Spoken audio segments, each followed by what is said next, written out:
moment, Bill. Okay. Adapt or die, my friend. Adapt? There's no telling what we might become. Fine. Be a plankton muncher all your life. But that's what we are. We're herbivores. We eat veggies. Right. So everyone else can eat us.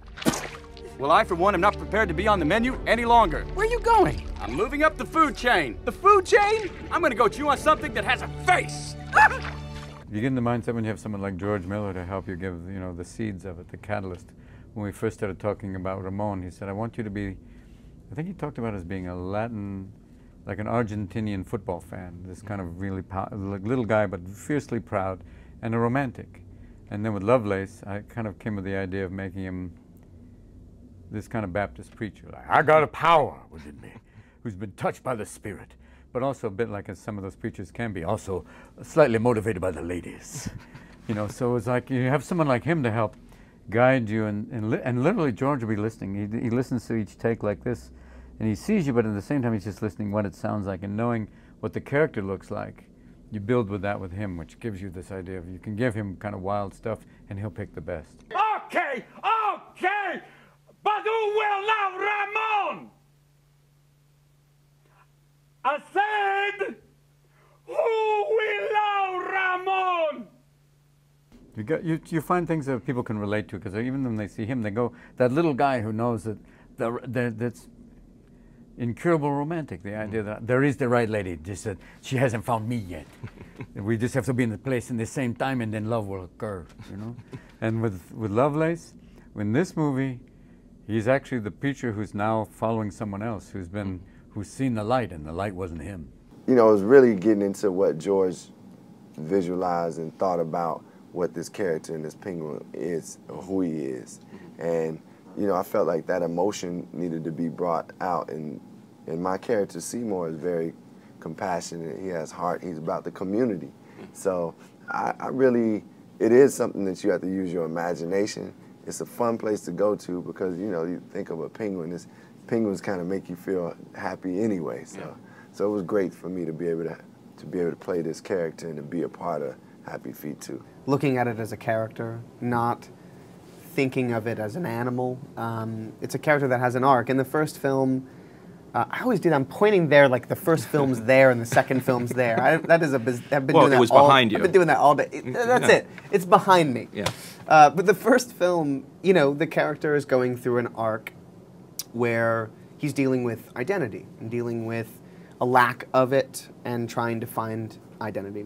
So it's, you know, understanding what that character's going through and creating a character around that and vocalizing it. And the same goes for this. I think if it's motion capture, you know, if we were doing this as a performance capture film, it would be very different because you move the physicality into it and suddenly you have to actually behave like the animal. But when you're just voicing a character, particularly a character that doesn't necessarily have any attributes vocally that identify it as specifically a penguin, it's just thinking about it as a character.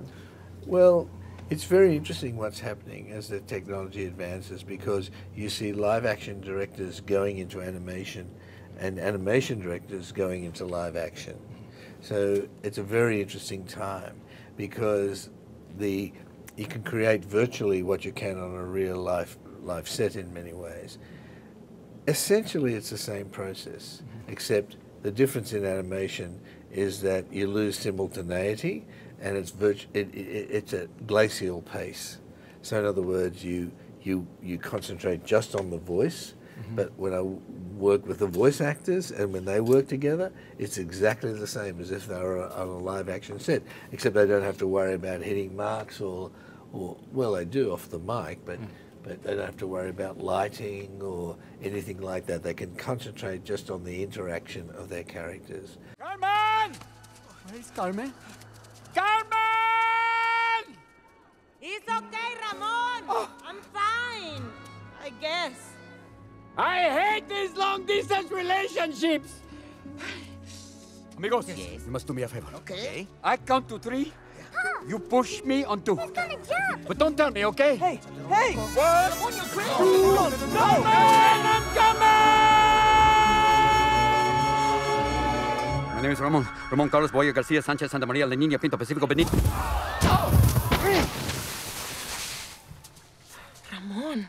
I can't believe you did this. How could I not? But down here, we're doomed. 1,000 lifetimes up there is nothing to this one exquisite moment by your side.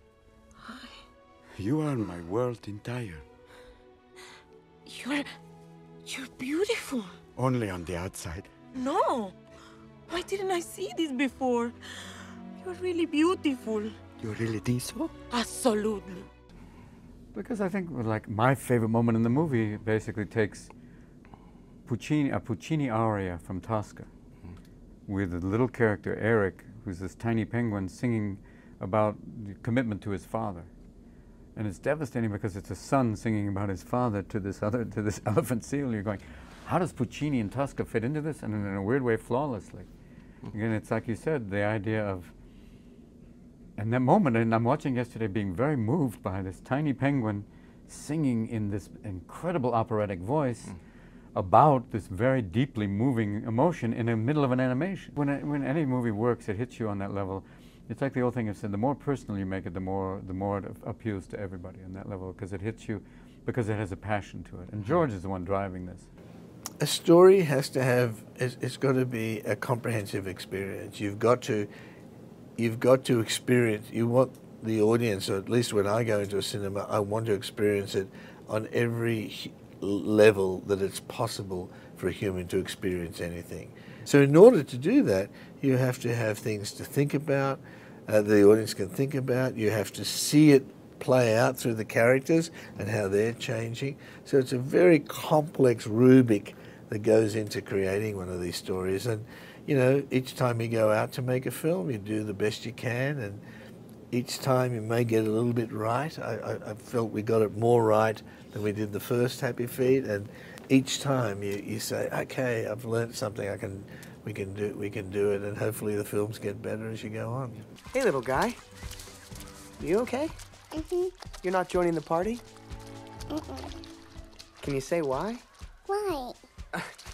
No. What I mean is, why are you... Uncle Mumble, I think he's asking why dance. Like you need a solid reason, don't you, Eric? Yeah.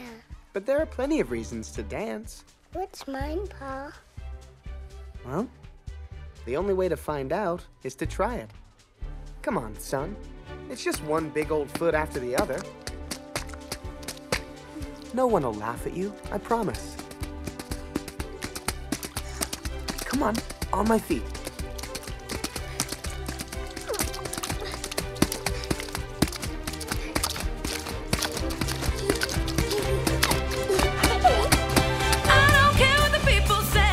Yeah. You'll get the hang of it. All you gotta do is feel the beat.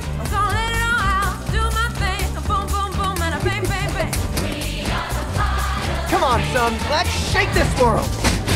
Show me what you're working with.